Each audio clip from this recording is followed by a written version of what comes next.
Praise the lord. ಕ್ರಿಸ್ತನಲ್ಲಿ ಪ್ರಿಯ ದೇವಜನರೇ, ನಿಮ್ಮೆಲ್ಲರಿಗೂ ಶ್ರೀ ಯೇಸು ಕ್ರಿಸ್ತನ ಮಧುರ ನಾಮದಲ್ಲಿ ಶುಭ ವಂದನೆಗಳು.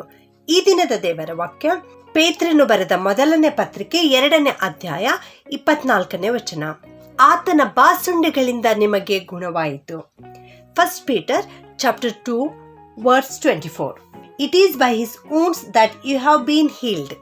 ಹೌದು, ಇವತ್ತಿನ ವಾಕ್ಯದಲ್ಲಿ ನಾವು ನೋಡ್ತಾ ಇದ್ದೇವೆ, ನಮಗೆ ಗುಣವಾಗಿರುವುದು ದೇವರ ಏಸು ಕ್ರಿಸ್ತನ ಬಾಸುಂಡೆಗಳಿಂದ, ಏಸು ಕ್ರಿಸ್ತನ ಗಾಯದಿಂದ ಎಂಬುದಾಗಿ. ಹೌದು, ನಮಗಾಗಿ ನಮ್ಮ ಏಸು ಸ್ವಾಮಿ ಗಾಯಗೊಂಡಿದ್ದಾರೆ.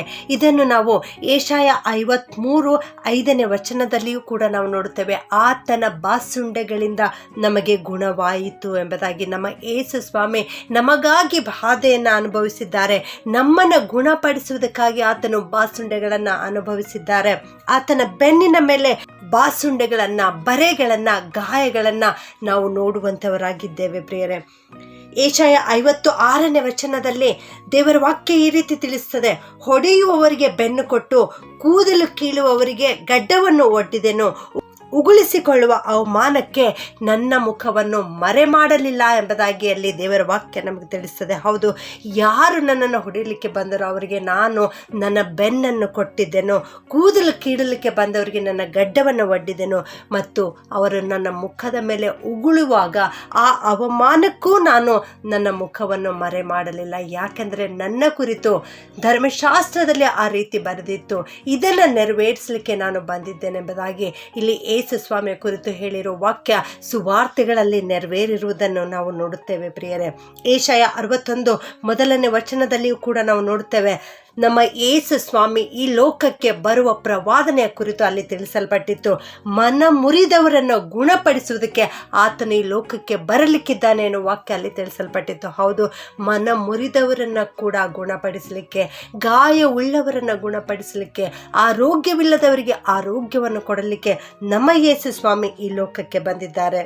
ಕೀರ್ತನೆ 129:3ನೇ ವಚನದಲ್ಲಿ ಉಳುವವರು ನನ್ನ ಬೆನ್ನಿನ ಮೇಲೆ ಉತ್ತಿದ್ದಾರೆ ಎಂಬುದಾಗಿ. ಒಂದು ಹೊಲವನ್ನ ಯಾವ ರೀತಿ ಉಳುತ್ತಾರೋ, ನೇಗಿಲು ಹೊಡೆಯುತ್ತಾರೋ, ಕುಂಟೆ ಹೊಡೆಯುತ್ತಾರೋ ಆ ರೀತಿಯಲ್ಲಿ ನಮ್ಮ ಯೇಸು ಸ್ವಾಮಿಯ ಬೆನ್ನಾಗಿತ್ತು ಪ್ರಿಯರೇ. ನಮ್ಮ ಯೇಸು ಸ್ವಾಮಿಯ ಬೆನ್ನಿನ ಮೇಲೆ ಆ ಚಾಟಿಯ ಹೊಡೆತದಿಂದಾಗಿ ರಕ್ತ ಸುರಿಯುತ್ತಾ ಇದೆ.